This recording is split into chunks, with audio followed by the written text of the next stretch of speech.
quero trazer aqui. É verdade. 1 Coríntios 6, 19 e 20, nós somos o templo do Espírito Santo. Pastor, não leva mal.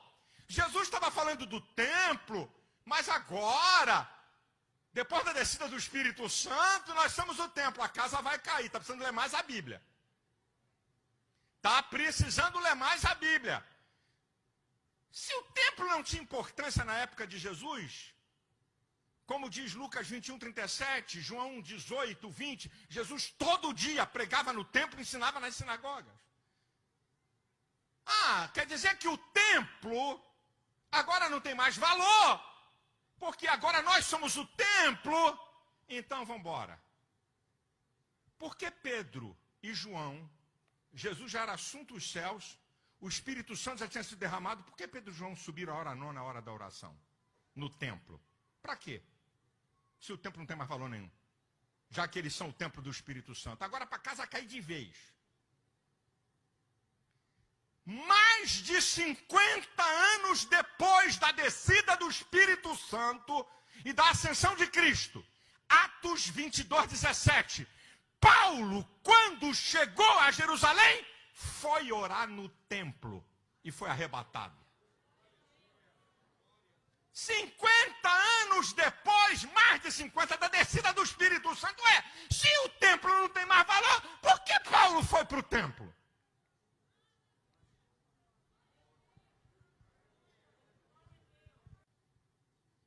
Não, o templo não tem valor não.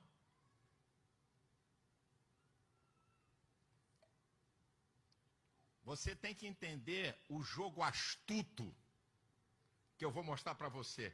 Primeira coisa, minam a importância do templo. 60% do dinheiro da igreja é para manutenção do templo. Tu dirigiu que igreja, brother? Tu foi pastor aonde? Então, para mostrar que você está mentindo, está vendo esse templo aqui? 6.580 lugares, ar-condicionado central. 40% da renda da igreja é para manutenção do templo. E se fosse 60 ou 70?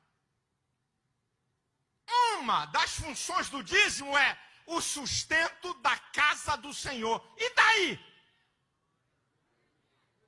E se for 60, 70, 80? E daí? Mas eu estou provando porque quem gosta de falar e de dar conceito tem que se preparar para o contravapor. Dirige igreja. Cobra. Aí, o que disse o Silas Malafaia.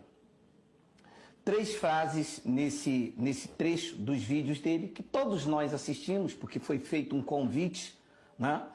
Todos nós assistimos, e eu separei os trechos aqui da defesa dele do templo, do dízimo e da autoridade pastoral. Está aqui o trecho do templo e do dízimo. 3 frases aqui, 3 frases colocadas aqui, me chamou muita atenção. A primeira foi: dízimo para sustentar a casa de Deus. Depois ele coloca também o erro teológico. E uma das frases que me chamou mais atenção foi: vocês precisam ler mais a Bíblia, senão a casa vai cair. Antes de mostrar que quem precisa ler mais a Bíblia, de quem apresenta o erro teológico, é exatamente o nosso irmão. Mas antes, deixe dizer que isto não é nada pessoal, não é contra o Silas Malafaia, e sim contra os erros teológicos aplicados por ele. Ele aplica a lei de Moisés em cima do povo de Deus.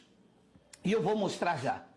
Antes, deixe dizer uma coisa. Ao contrário do nosso irmão, que tem um currículo invejável, eu não sou da família evangélica, portanto nunca fui sustentado com o dinheiro de ninguém, principalmente do dízimo, que é um erro teológico. Não tenho formação acadêmica e por isso eu prego o que eu entendo como verdade. E não tenho salário pago por dizimista. Sou obreiro, trabalho pessoalmente, sou pedreiro e trabalho para sustentar a minha família. Não tenho nenhuma formação secular, sou semi-analfabeto, só que eu não sou burro. Eu tenho os olhos iluminados para andar segundo a verdade do Evangelho. Então, as frases que me tocaram muito foi erros teológicos. Dízimo para sustentar a casa de Deus com 40, 60 e ele gritou, se fosse Deus 60 ou 70. vai vir lá do E a trono, outra frase, vai precisa lixar ler uma mais a parede Bíblia, dessa para depois da que a massa casa vai cair. corrida, para Então depois vamos pintar. ensinar É você que tem que botar a a mão ele na massa. e aos Sai desse demais negócio assembleanos do que céu, defendem o só templo cai e o água dízimo. e sol, meu irmão. Saia do sol A revelação da e venha graça de vencer Deus. mais um dia. Meu nome é Geraldo Moraes, você está no canal Igreja em Espírito e em Verdade. Vamos para a Bíblia.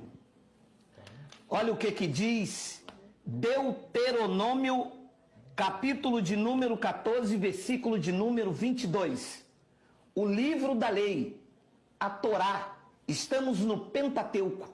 Nenhuma dessas palavras aqui são aplicadas para a igreja, e sim para o povo de Israel. É a lei de Moisés. Nós estamos vivendo a graça. É uma nova aliança, não é a aliança antiga. A aliança antiga, Cristo pôs fim. Romanos 10:4.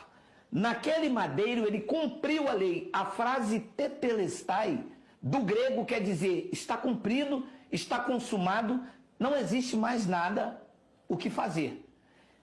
Paulo explica aos Colossenses, no capítulo 2, no versículo de número 13, que o escrito de dívida que constava de mandamentos e ordenanças, no madeiro ele rasgou. Ora, como é que um pastor vai me fazer pagar uma dívida que Cristo já pagou? Esta dívida estava sobre o povo judeu. Era o povo judeu, debaixo da lei de Moisés, que tinha que dar dízimo. Agora se espantem, porque esse dízimo nunca foi dinheiro, apesar de já haver dinheiro na época. Mas calma, os assembleanos gostam de ser chamados de bereanos, só que vão pelo que o pastor diz e não pelo que diz a palavra. Vamos ler? Deuteronômio capítulo 14, versículo 22. Vou ler o 22. Certamente darás os dízimos de todo o fruto das tuas sementes, leia comigo, que ano após ano se recolher no campo. De acordo com esse texto, os dízimos era dado todos os cultos? Precisa ler mais a Bíblia. Os dízimos era anual. De acordo com esse texto aqui, o dízimo que Deus pediu era dinheiro ou era 10% da plantação dos judeus? Precisa ler mais a Bíblia. Quem é que inventou o dízimo como 10% do salário dos crentes? Os pastores, que não tem na Bíblia. Não tem na Bíblia Deus pedindo 10% do salário dos crentes. Não tem. Ora, e como é que vai sustentar a igreja? A igreja somos nós, vou mostrar daqui a pouco. Mas nós nos reunimos no espaço. Faz como nós fazemos aqui. O aluguel aqui é 4.000, a gente divide entre os irmãos. Você pega 40 irmãos com R$100, pronto, você tem R$4.000. As claras, bota 3 pessoas para organizar. Agora eu vou pedir 10% do que ganha 1.000, 10% do que ganha isso, 10% do que ganha isso, e acontece que está aí. Um erro teológico, já no primeiro versículo, aqui está escrito aqui, certamente darás o dízimo de todo o fruto das tuas sementes, que ano após ano se recolher do campo. 23. E perante o Senhor teu Deus, no lugar que ele escolher para ali a fazer habitar o seu nome, olha lá, comerás o dízimo do teu cereal, do teu vinho, do teu azeite e os primogênitos das vacas, das tuas ovelhas, para que aprendas a temer o Senhor teu Deus todos os dias. Segundo esse texto aqui, aonde era o local que Deus, para lugar os judeus escolheu para viver? O templo em Jerusalém. O templo em Jerusalém era o local que se deveria levar o dízimo. O dízimo, não, segundo o conceito judaico, não era levado para as sinagogas, não era levado para as tendas. O dízimo, segundo o que Deus ordenou por meio de Moisés, era para ser levado no templo em Jerusalém. Ouça, o templo em Jerusalém não entrava gentios, era abominação. Judeus e gentios não se falavam. Esta era uma lei para Israel. Eles querem aplicar a lei para a igreja, mas essa lei acabou. Diz Romanos 10:4 que o fim da lei é Cristo. O fim do dízimo, o fim dos dogmas, o fim dos sacerdotes. Mudou a lei, mudou o sacerdote. Diz o versículo de número 24: quando o caminho te for comprido demais, que os não possais levar, por estar longe de ti o lugar que o Senhor teu Deus escolheu para lhe pôr o seu nome, quando o Senhor teu Deus te tiver abençoado, então vende a 10% da plantação dos dízimos e leva o dinheiro na tua mão e vai ao lugar que o Senhor teu Deus escolher. Segundo essa passagem aqui, quando Deus pediu o dízimo, que era 10% da plantação dos judeus, já existia dinheiro? Sim, olha aí, precisa ler mais a Bíblia. E Deus pediu o dinheiro ou 10% dessa plantação? 10% desta plantação. O erro teológico está em nós que pregamos a graça de Cristo ou está nos pastores legalistas que ainda trazem a antiga aliança e jogam no colo das pessoas para sustentar um templo? Mas que templo? Que Deus não habita em templo feito por mãos de homens. E o templo, este aqui, em que as pessoas levavam dízimo, Jesus disse, não ficará pedra sobre pedra. O templo não teve importância, tanto é que Cristo derrubou. Derrubou quando ele morreu? Não, derrubou em 37 anos após a sua ascensão ao céu. Então veja, já havia dinheiro lá na lei de Moisés. Eu estou lendo a Torá, Deuteronômio, o 5º livro de Moisés da lei. Havia dinheiro, mas Deus nunca pediu dinheiro a ninguém, porque Deus não precisa do dinheiro dos crentes.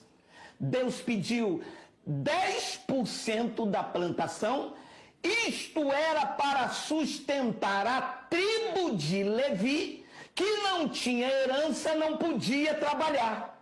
Os pastores se passam como Levi, e querem viver de 10% da renda dos crentes, que trabalham, pegam trem cheio, pegam um ônibus cheio, enquanto os pastores dentro do gabinete pastoral, elaborando o que fazer para colocar a lei de Moisés de volta dentro da igreja de Cristo, que está livre. Para a liberdade foi que Cristo nos libertou.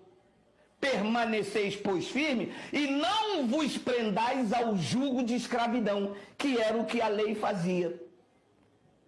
Então veja, o dízimo não tem nada a ver com a igreja atual. O dízimo era para Israel. Malaquias, capítulo 1, versículo de número 1. Sentença pronunciada pelo Senhor contra Israel por intermédio de Malaquias. Vocês, assembleanos, que gostam tanto de fazer teologia, que gostam tanto de estudar estudo bíblico, vocês que gostam de ser chamados bacharéis em teologia, são consagrados, dizem que o Espírito Santo fala com vocês. O Espírito Santo e o curso de teologia de vocês nunca mostrou que todo o conteúdo do livro de Malaquias não é uma sentença contra a igreja, e sim contra o povo de Israel? E quem está me ouvindo aqui é de Israel, diga Abba Pai. Ninguém. somos brasileiros, debaixo da Constituição, que me dá o direito, a liberdade com respeito, que eu não estou atacando a pessoa, eu estou trazendo aqui, refutando a sua argumentação, porque ele disse que há um erro teológico não sustentar ou não manter o dízimo e menosprezar o templo, e eu estou mostrando aqui por A mais B, claro, limpo, que o livro de Malaquias era uma sentença contra Israel, não contra a igreja de Cristo. Depois então vem a frase que os pastores amam. Malaquias capítulo 3, versículo 8. Roubará o homem a Deus? Todavia vós me roubais em dizer, em que te roubamos? Vós quem? Se o conteúdo está direcionado a Israel, era nós, a igreja? Ou era o povo que estava roubando, em especial os sacerdotes? Isso não tem nada a ver comigo. A carta, a sentença, está endereçada a Israel. Ora, aqui no Rio de Janeiro prenderam Sérgio Cabral com mais de 100 anos. A sentença dada a Sérgio Cabral diz direito a mim? Não, é uma sentença direcionada. Ele não diz aqui, palavra do Senhor por meio de Malaquias à humanidade. Aí tudo bem, mas era contra o povo de Israel, era contra a nação de Israel. E Deus perguntou, roubará o homem a Deus? Todavia vós quem? O povo de Israel. Aonde está o erro teológico? Quando futurizam esta passagem, tiram ela de Israel e botam para dentro da igreja. A igreja pensa que sabe tudo, cega, obedece os seus líderes. Depois diz o versículo de número 9, com maldição sois amaldiçoados, porque a mim me roubais. Olha a conjugação verbal de quem não tem currículo, de quem não nasceu no lar evangélico, de quem chegou ontem. Olha a minha conjugação verbal. Vós, a nação toda. Qual era esta nação? A nação de Israel. O que isso diz respeito a mim? Aí disse assim no vídeo dele, o meu ensino sobre o dízimo não é meu, é da Bíblia. É da Bíblia, mas era para Israel. Não tem nada a ver comigo. Esse escrito de dívida foi cancelado por Cristo. Isto era uma dívida anual, como nós temos IPTU e IPVA. Isto era uma dívida anual, você leu em Deuteronômio, que os judeus tinham anualmente para sustentar os levitas lá no templo. Que não existe mais levita, porque o templo caiu em 70.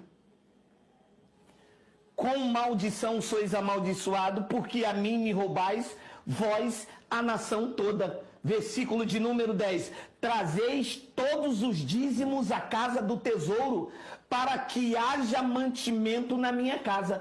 Claro, mantimento está falando de quê? Comida. Está falando de frutos, verduras. Era isso que era o dízimo.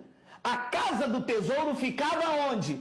Em Jerusalém. Ficava, não está mais.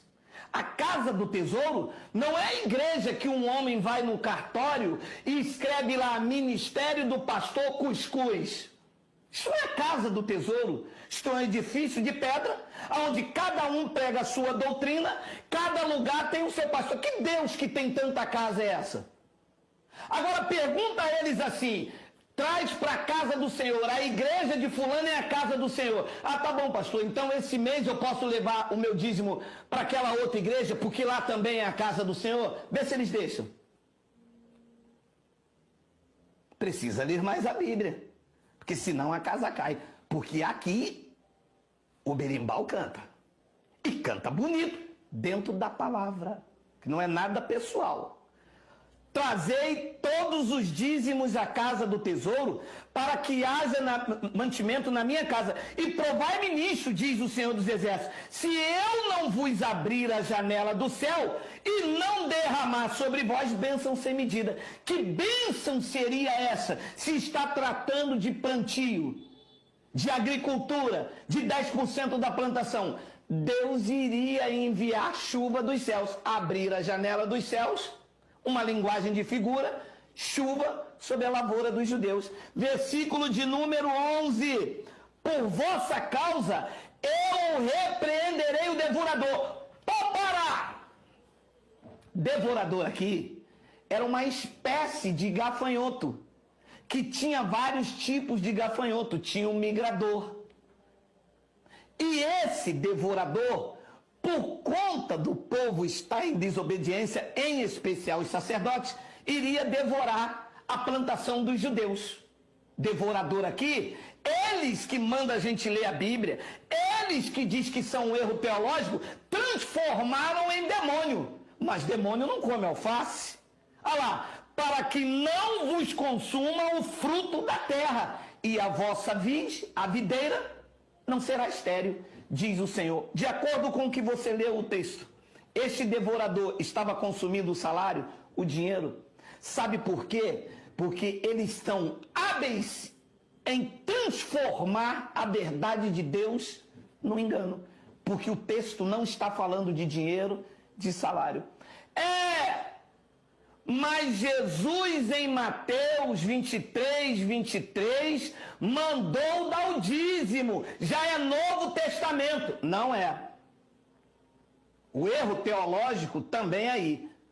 Mateus, Marcos, Lucas e João não é Novo Testamento. Para ser Novo Testamento, disse o escritor dos Hebreus, é necessário que intervenha a morte do testador. Porque enquanto o testador está vivo, o testamento não tem validade, não tem vigor.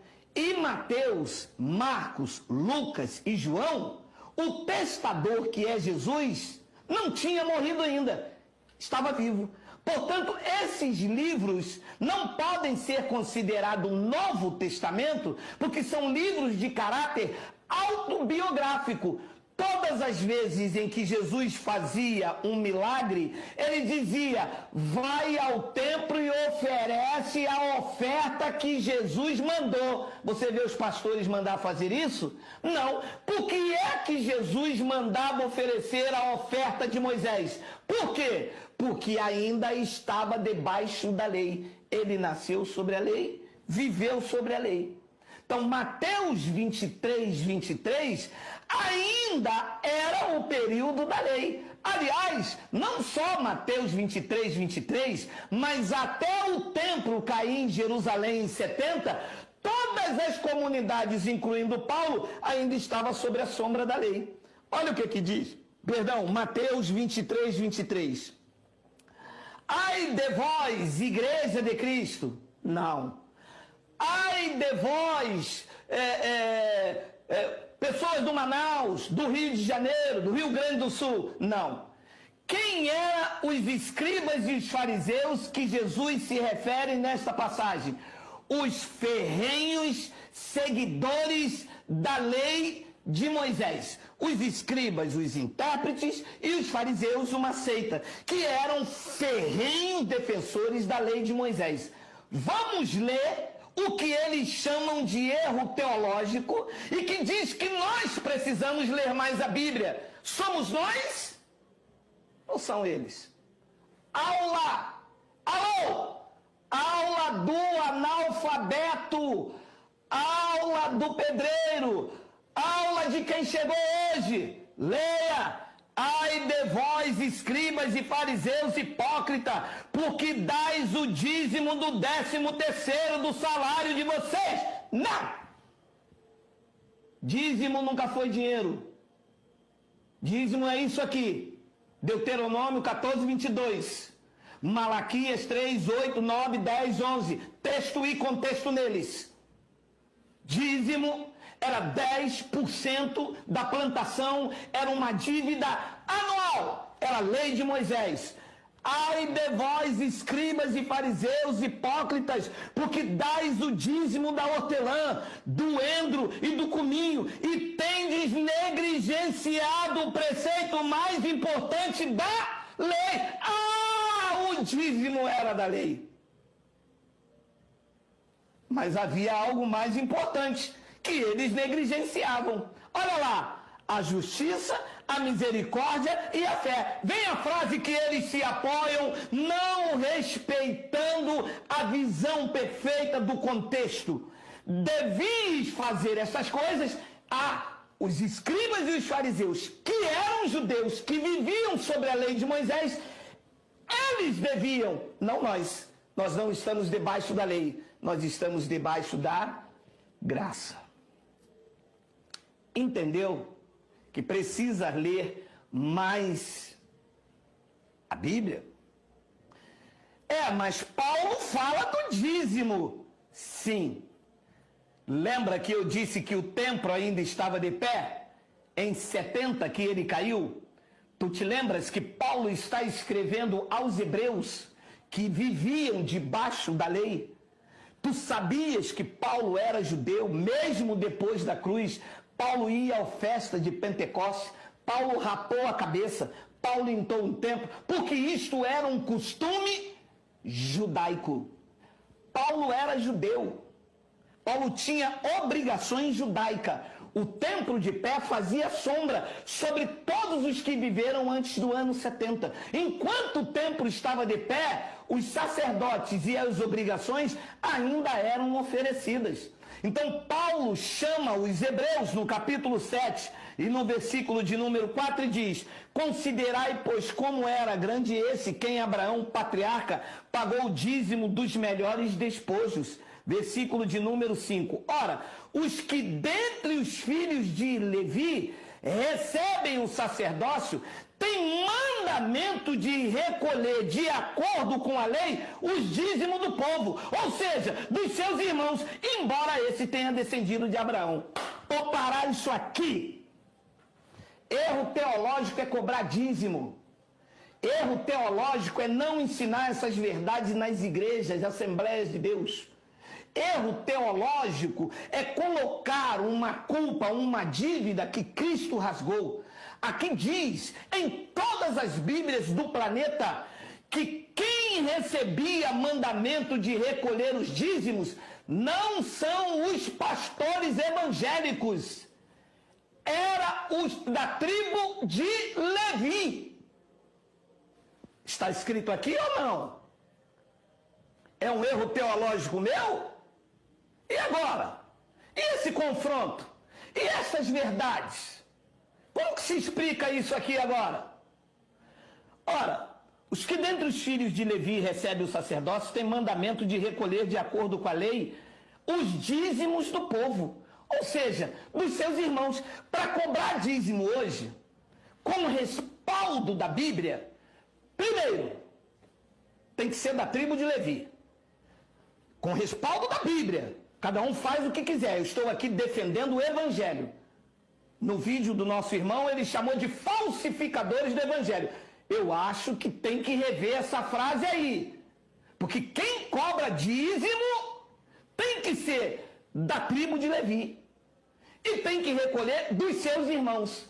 De acordo com Deus, não é com Geraldo, isto tem que ser anualmente e tem que ser a 10ª parte do plantio. Não tem nada a ver com dinheiro. E o outro engano teológico no vídeo: sustentar a casa de Deus. A casa de Deus caiu em 70. Deus habitava lá dentro daquele templo e o conceito judaico ia buscar eles. Os gentios não entravam lá. Os gentios nunca foram no templo buscar a Deus. Quem ia na hora nona, na hora terceira, na hora nona, eram os judeus. Pedro foi ao templo porque ele era judeu. Paulo foi ao templo porque ele era judeu. Gentio nenhum entrava no templo. Era abominação. Era um conceito judaico. Aqui diz, os que dentre os filhos de Levi recebem o sacerdócio têm mandamento de recolher, de acordo com a lei, os dízimos do povo, ou seja, dos seus irmãos. Os pastores não estão autorizados, de acordo com Deus, a recolher dízimo. Então, este era um conceito judaico. Não tem nada a ver com a realidade hoje.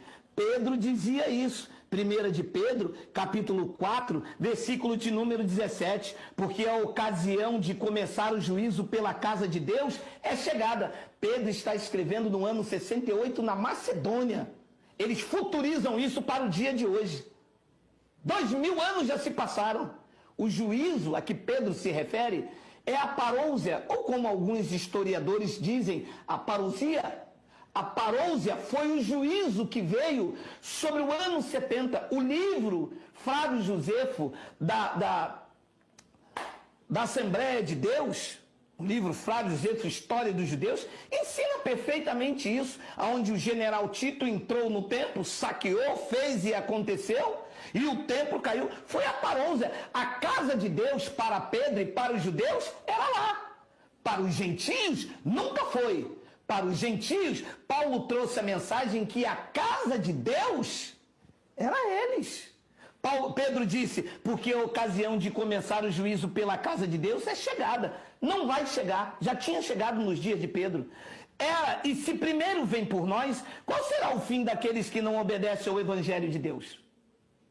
Então, Pedro, Paulo e todos os judeus tinham o templo em Jerusalém, a referência máxima do judaísmo, como a casa de Deus.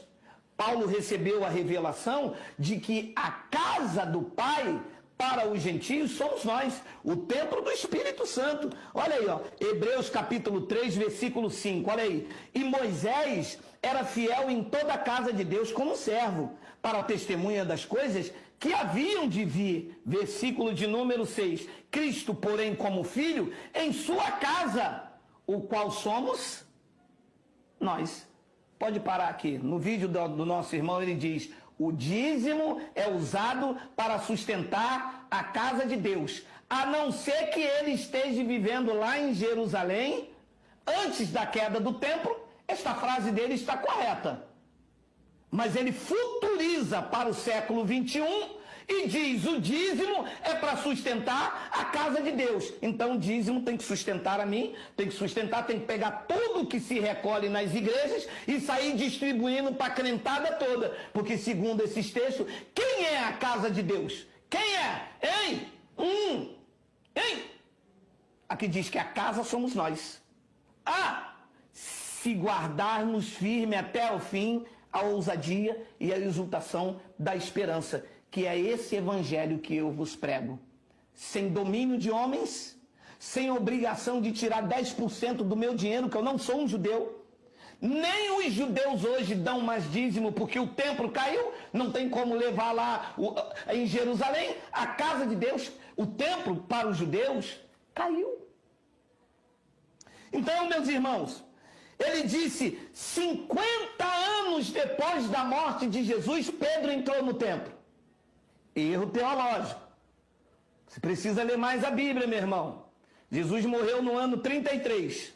Paulo morreu no ano 68. De 33 a 68, deixa o analfabeto fazer conta. 35. Como 50 anos depois Paulo entrou no templo?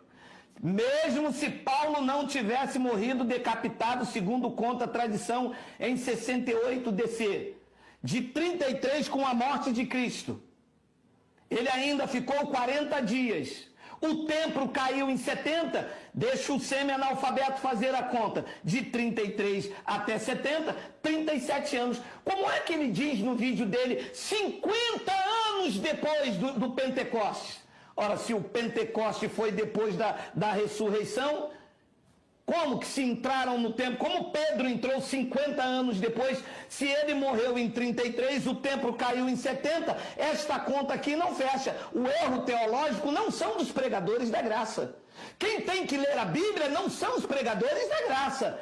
É alguém que está chamando para si, detendo para si uma autoridade e um conhecimento que não cabe mais nos dias de hoje. O dízimo é uma aberração. O dízimo era para a casa de Israel. Quem poderia recolher os dízimos Eram os levitas e eles duraram até 70. Não durou até a morte de Jesus. O templo continuou de pé. Pedro ia ao templo Formosa. Paulo entrou no templo. Quando é que tudo isso acabou? Quando o templo ruiu. Diz Hebreus capítulo 9, versículo de número 9. Estamos dando uma aula que ele mandou a gente ler mais a Bíblia para a casa não cair. Mas eu acho que depois dessa aula tem casa caindo por aí, mas não é a nossa da graça. É do povo legalista que pegam a lei de Moisés e tragam para a graça de Deus. Eles pegam veste velha e costuram em veste nova. Eles pegam vinho velho e colocam em odre novo. E as vidas ficam aí.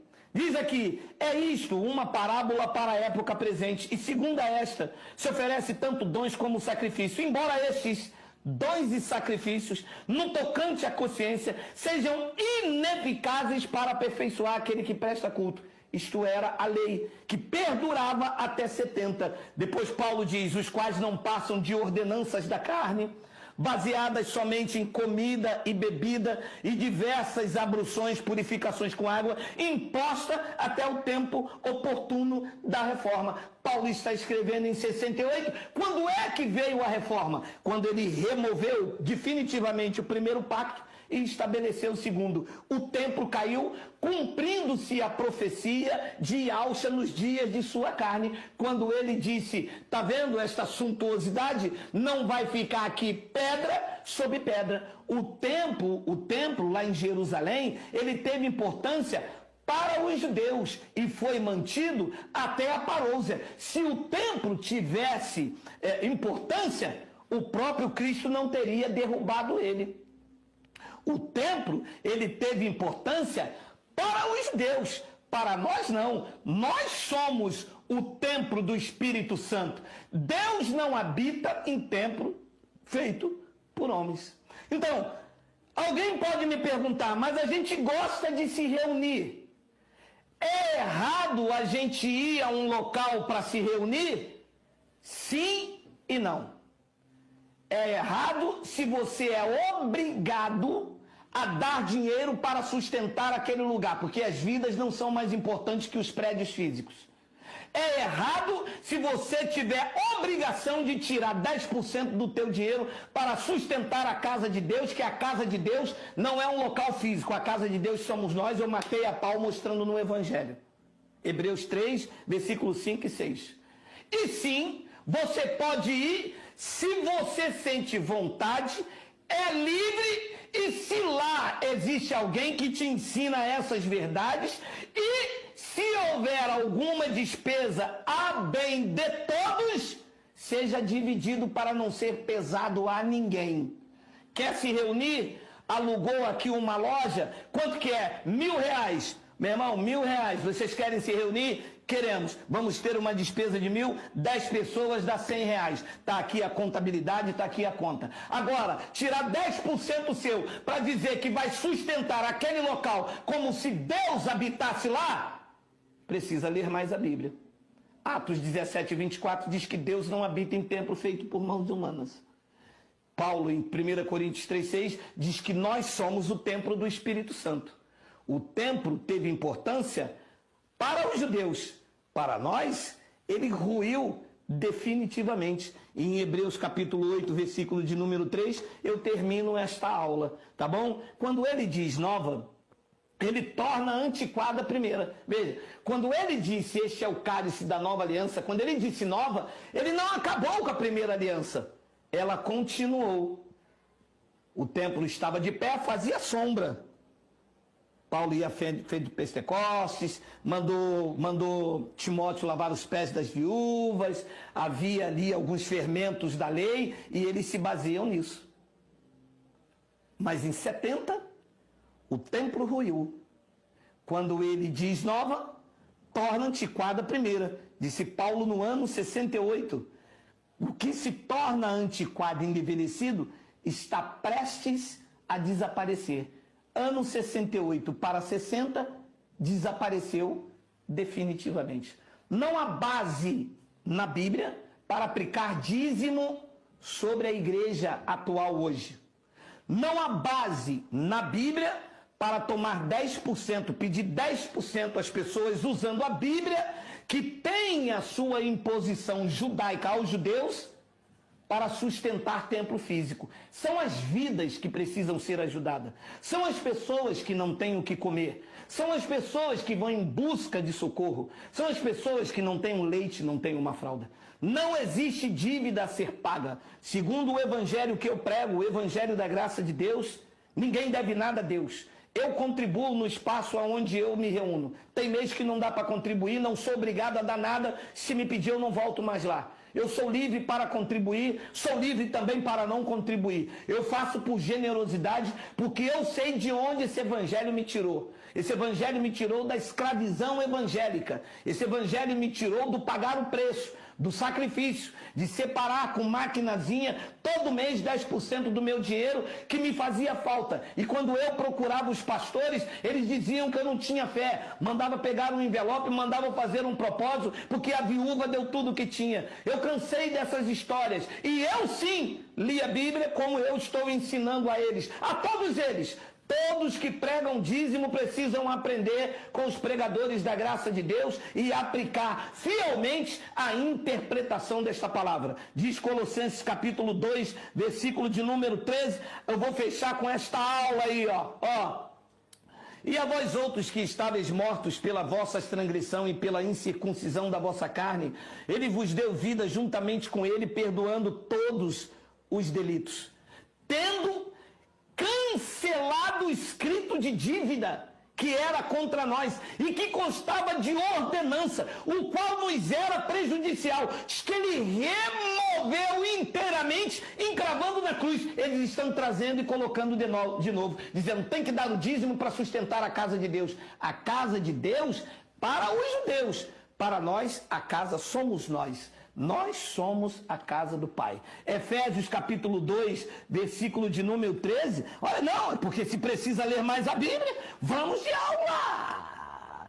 Mas agora em Cristo Jesus, vós que estáveis longe, fostes aproximados pelo sangue de Cristo, porque Ele é a nossa paz, o qual de ambos fez um, e tendo derribado a parede de separação que estava no meio e na amizade. Lê. Precisa ler mais a Bíblia. Dizer que o povo tem que pagar o dízimo para sustentar a casa de Deus, precisa ler mais a Bíblia. Primeiro que a casa de Deus somos nós. O dízimo era para o povo judeu. Precisa ler mais a Bíblia. Eu não tenho que pagar nada, porque o dízimo era uma dívida judaica. Eu não tenho dívida nenhuma, ela foi cancelada sobre os judeus e sobre mim. Ele aboliu na sua carne a lei dos mandamentos na forma de ordenança, para que dos dois criassem em si mesmo um novo homem fazendo a paz. Tá aí essa aula, tá bom? Um grande e caloroso abraço. Meu nome é Geraldo Moraes, amanhã domingo estamos juntos, não no templo. Preste bastante atenção. Os templos vão se reunir como igreja, não para prestar um culto a Deus, mas para prestar o culto racional. Com qual propósito? Para experimentarmos a boa, a perfeita e agradável vontade de Deus. Assim é, graça eterna, porque aqui o berimbau canta. Assim é, melhor noite.